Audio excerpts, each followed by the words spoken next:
Bible के पुराने नियम की उत्पत्ति की पुस्तक के अनुसार इंद्रधनुष केवल एक प्राकृतिक घटना नहीं है, बल्कि यह परमेश्वर और पृथ्वी के समस्त जीव जंतुओं के बीच एक पवित्र वाचा का प्रतीक है। यह कहानी इंद्रधनुष के रहस्य और उसके पीछे की दिव्य करुणा को प्रकट करती है।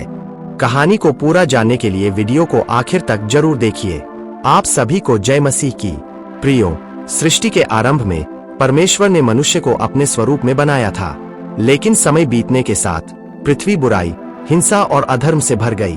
मनुष्य के विचार और कर्म निरंतर पाप की ओर झुकते चले गए। बाइबल बताती है कि पृथ्वी की यह दुर्दशा देखकर परमेश्वर का हृदय अत्यंत दुखी हुआ। उन्होंने निर्णय लिया कि वह पृथ्वी से समस्त जीवधारियों को एक महान जल प्रलय के माध्यम से मिटा देंगे ताकि सृष्टि का शुद्धिकरण हो सके।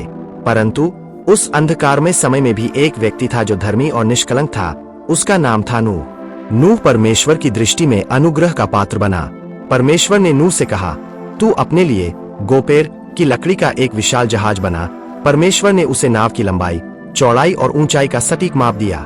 नूह को आदेश दिया गया कि वह अपने परिवार के साथ साथ हर प्रकार के पशु पक्षियों के जोड़े, नर और मादा, को उस नाव में सुरक्षित रखे।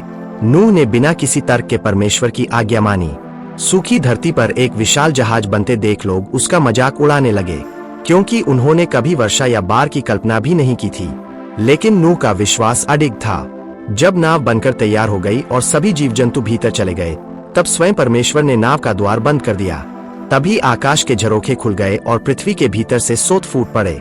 लगातार 40 दिन और 40 रात मूसलाधार वर्षा होती रही। पानी इतना बढ़ गया कि ऊंचे ऊंचे पर्वत भी उसमें डूब गए। पृथ्वी पर जो कुछ भी था वह नष्ट हो गया।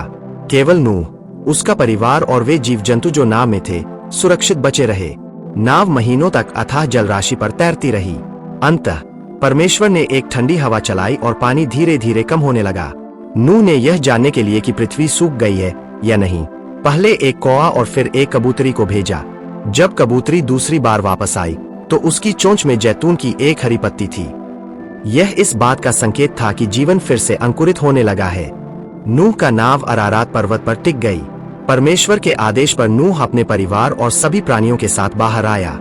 ताजी हवा और खिली हुई धूप में कदम रखते ही नूह का हृदय कृतज्ञता से भर गया।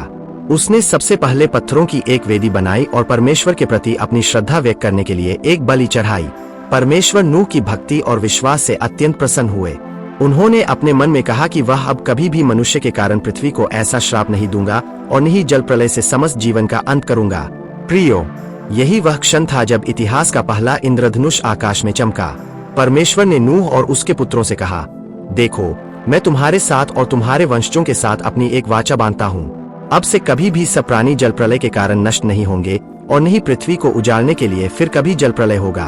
परमेश्वर ने आगे कहा, मैंने आकाश में बादलों के बीच अपना धनुष रखा है।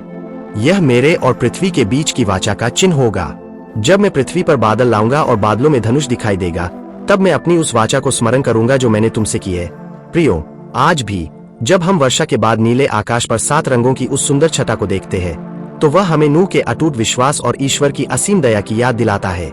वैज्ञानिक रूप से भले ही हम इसे सूर्य की किरणों के पानी की बूंदों से रिफ्रैक्शन के रूप में जानते हो, लेकिन बाइबल के अनुयायियों के लिए यह आज भी एक ईश्वरीय हस्ताक्षर है। यह कहानी हमें आश्वासन देता है कि चाहे जीवन में कितने ही बड़े तूफान क्यों न आए, लेकिन उसके बाद परमेश्वर की शांति और सुरक्षा का इंद्रधनुष अवश्य दिखाई देगा। यह आशा का प्रतीक है कि जीवन समाप्त होने के लिए नहीं, बल्कि नए सिरे से फलने फूलने के लिए है। प्रियो, इस प्रकार इंद्रधनुष केवल रंगों का खेल नहीं, बल्कि स्वर्ग और पृथ्वी के बीच का वह पुल है जो सदियों से हमें याद दिला रहा है कि हम अकेले नहीं हैं। ईश्वर का प्रेम और उनकी प्रतिज्ञा हम पर सदैव बनी हुई है।